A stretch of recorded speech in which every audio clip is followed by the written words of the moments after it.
Okay, you guys, it's early morning. I had to come out because the sun is out. And Brittany, I've not done my makeup. I haven't even brushed my teeth, you guys. Um, but the sunshine is out, and it's the Pacific Northwest. Like, it's blindingly bright, and it's awesome. And so, like, the sun only comes out, like, what?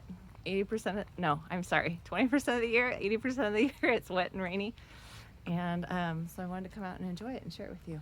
So, yesterday when I was watching back the video, I realized that these stairs back here that are in the video, like they were all covered with weeds. And I was like, I need to go out there and weed that. And then as I was thinking, I was like, oh my gosh, that's so perfect because yesterday we were talking about weeding things out of our life. I know. This is just how my brain works. Or I should say, this is how my Father talks to me, right? We're talking about hear him.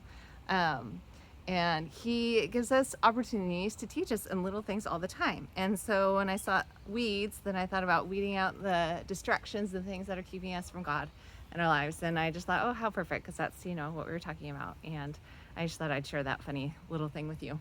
But anyhow, so we start weeding things out of our lives. And I gotta say, you guys, it's hard. Like, a lot of times when you're cutting stuff out of your life and you're trying to do that, it takes multiple attempts. And sometimes we think that we can do it a little bit, and sometimes we can, right?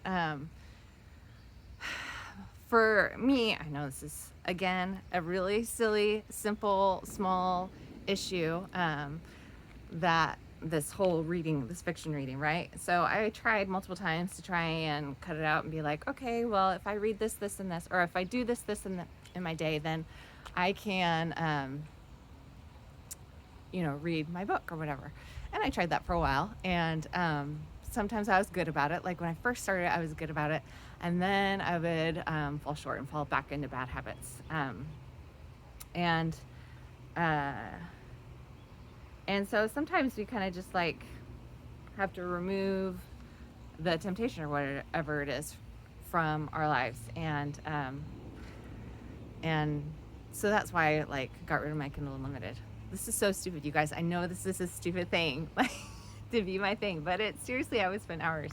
Okay, so the point is that sometimes like we try and cut things out of our lives and we can't do it really well the first time around. Like you have to keep trying, and eventually like it sticks. And just that, like, we need to not beat ourselves up if like the first time we try and remove something from our life that is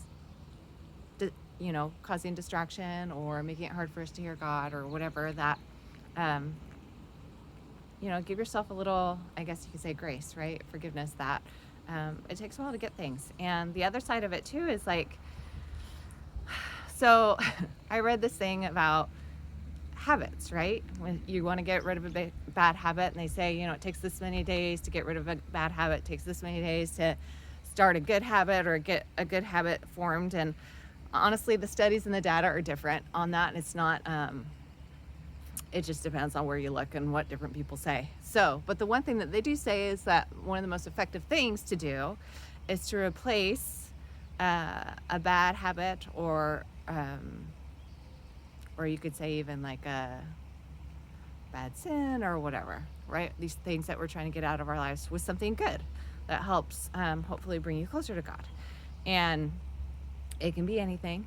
For me, I've been working on reading or studying my scriptures or the gospel and praying. And you guys, I gotta say, I'm not really good at either one of those. Like, I do them occasionally. I go to church, right? And that's really convenient because somebody's up there teaching you about God, right? And so just kind of, I guess you could say, almost like force feeding you. Not even force feeding you because I'm there voluntarily, but feeding you, right? And so it doesn't take a whole lot of work on my part.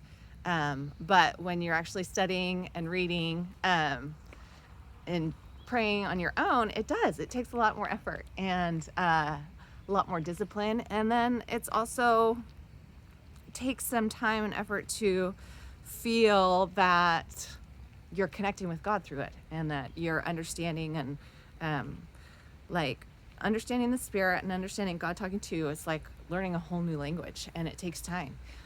So anyway, yesterday was about taking out the things that are keeping you from God, and today is about, I guess, just replacing it with good things. So think about what you want to replace it with, or something that will help you feel and notice God's love. It could be journaling. It could be doing service. It could be, there's so many things, but think about what is meaningful to you and helps you to hear him better. So that's it. Love you guys. Have a great day. Bye.